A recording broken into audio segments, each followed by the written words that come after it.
TP, el TTPA, el fibrinógeno. Lo que nos importa más es el TP y el TTPA. El TP, ya les dije, que mide todo lo que es la vía extrínseca, ¿cierto? Los vitamina K dependientes. Sí. Y esto se relaciona mucho con el INR. Entonces, miren, si en este paciente está prolongado el TTPA, dices, pues no, coagulopatía TP prolongada. Esa es la definición o la lectura, ¿no? Entonces, es coagulopatía TP prolongada. Y ahí comienzas a pensar, si solamente está el TP prolongado y el TTP está normal, dices, pucha, factores de la vía extrínseca, ¿no? Puede ser deficiencia de vitaminas, puede ser de vitamina K, ¿no? Pueden ser simplemente un problema del hígado, pueden ser muchas, o simplemente puede ser que esta coagulopatía sea efecto compensatorio con la hemoglobina. ¿Por qué? Y es que este paciente tiene poliglobulia. ¿Por qué? Porque en realidad los tubos contienen un anticoagulante, pues que evita, o sea, que está normalizado para un cierto volumen de sangre o un cierto hematocrito, o sea, en rangos más o menos. Si un paciente presentaría anemia, digamos en 6, esto también va a salir prolongado. Las coagulopatías van a salir prolongadas, pero ligeramente prolongadas. No es que pues sale en 20 y dices, no es por el hemograma. No, pues, ahí sí se marca. Pero está en 17, o sea, un rango de que sí, ¿no? Ahora, ¿puede ser por la poliglobulia? Sí. ¿Puede ser que está haciendo una hepatopatía? Sí, porque miren, el INR está en 1.36. Nosotros consideramos alterado el INR más de 1.5. De 1.5 para adelante, sí, pues tiene una coagulopatía y está alterado. En 1.3 dices como que puede ser o no. ¿Por qué? Porque el perfil de coagulación se puede alterar por muchas cosas, chicos. Se demoran en procesar la muestra, el perfil ya está alterado. O sea, toman la muestra, es el último tubo que toman de la muestra, el perfil puede salir alterado.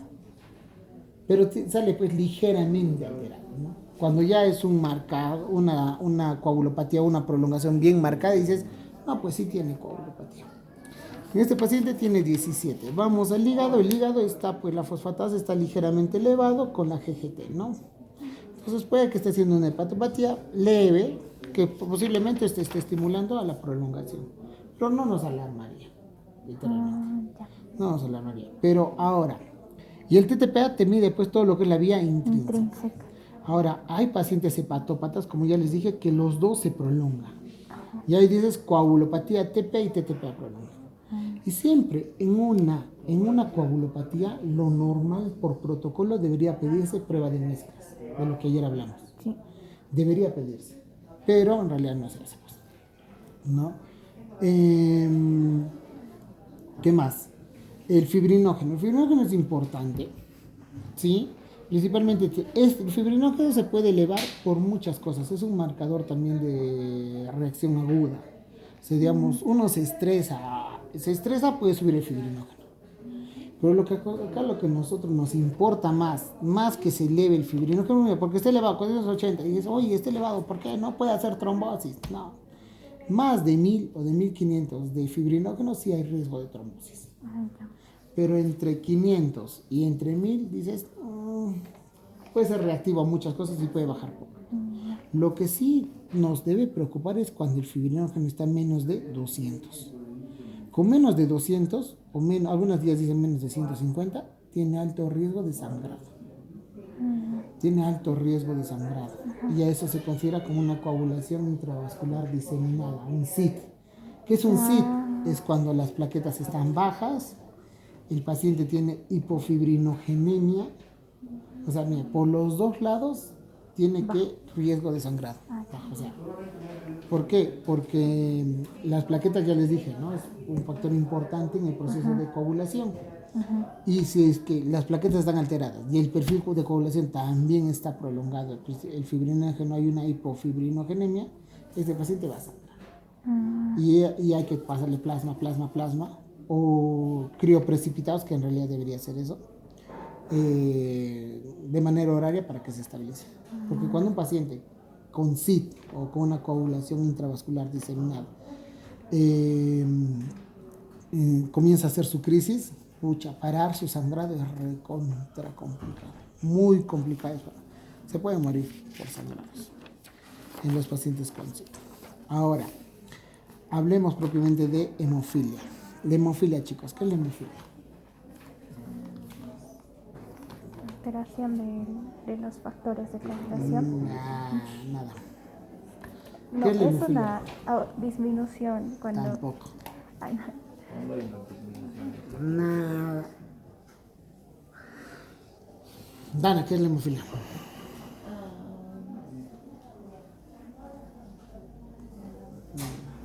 Leila dijo, Vanessa, ¿qué es la hemofilia? No vale buscar.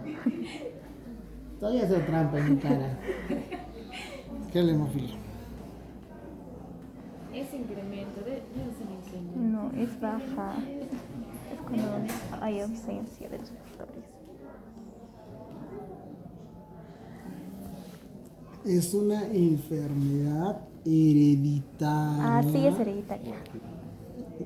Puede ser adquirida, pero ahorita te voy a Más explicar en es- qué caso. Hereditaria o congénita en la mayoría de los casos, con la disminución o ausencia del factor.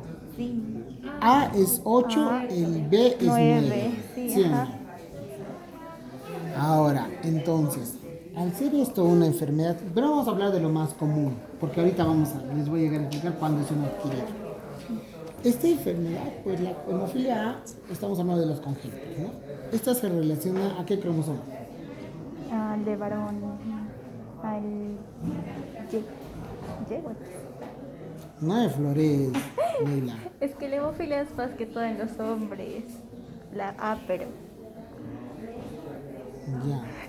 La B, ¿no? La B no es en los No, hombres. la A es más en los hombres son los que generan hemofilia y las mujeres son portadoras.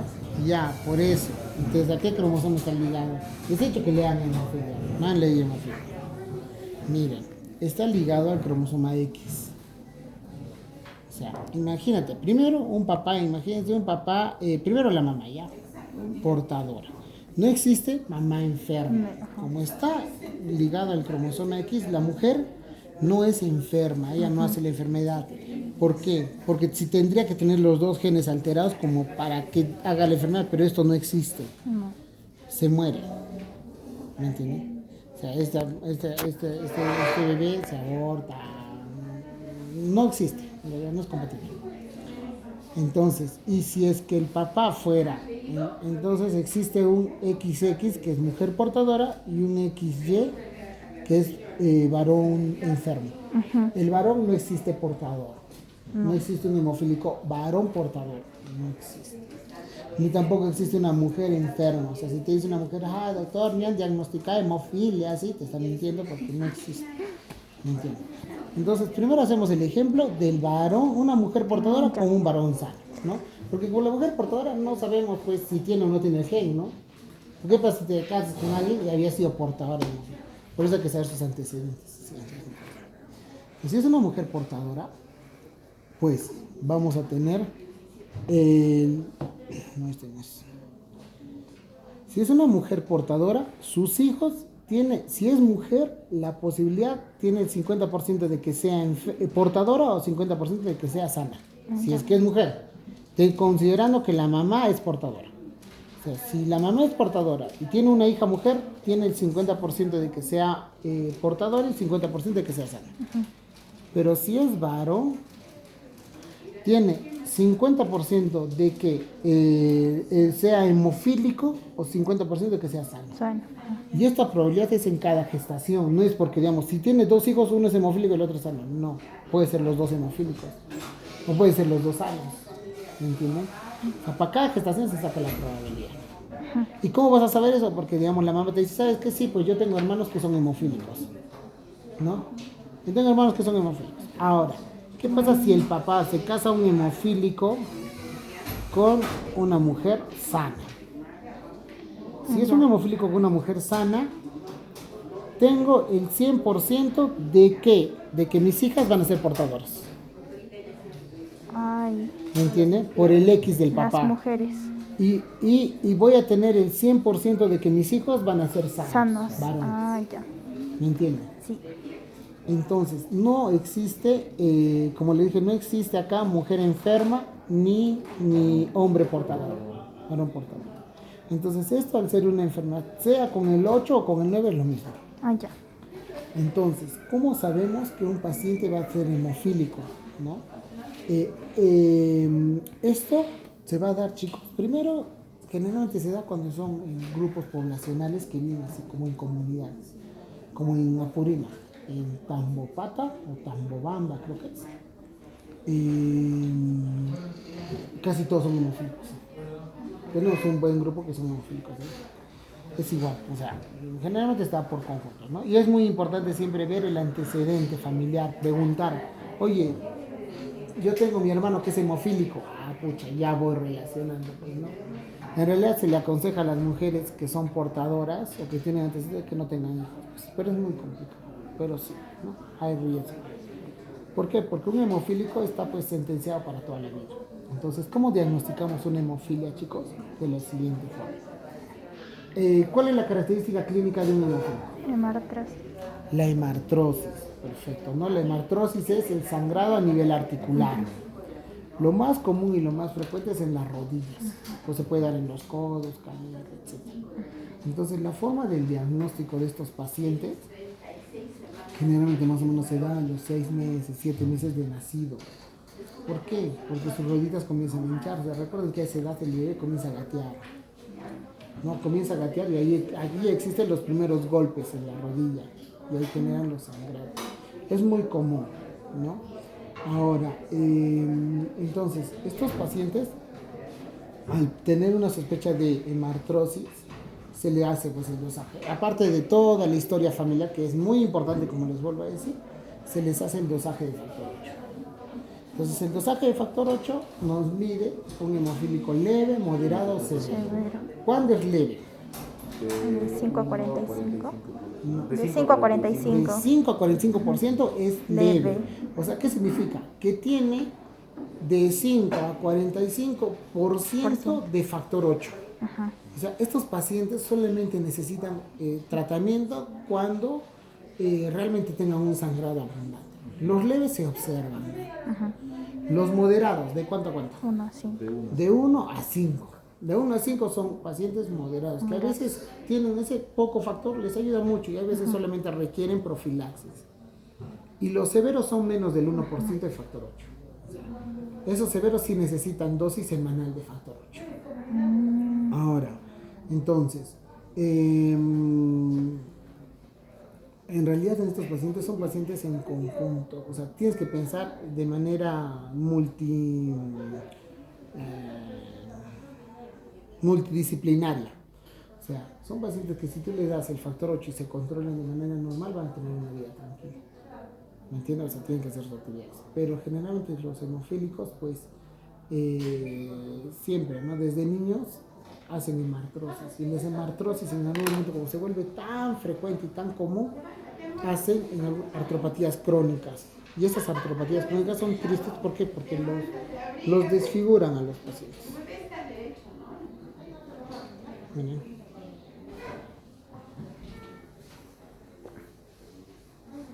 Artropatía hemofílica.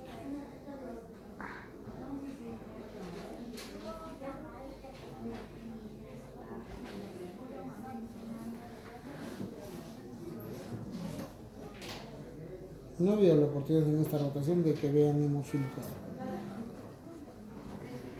Pero son algo así.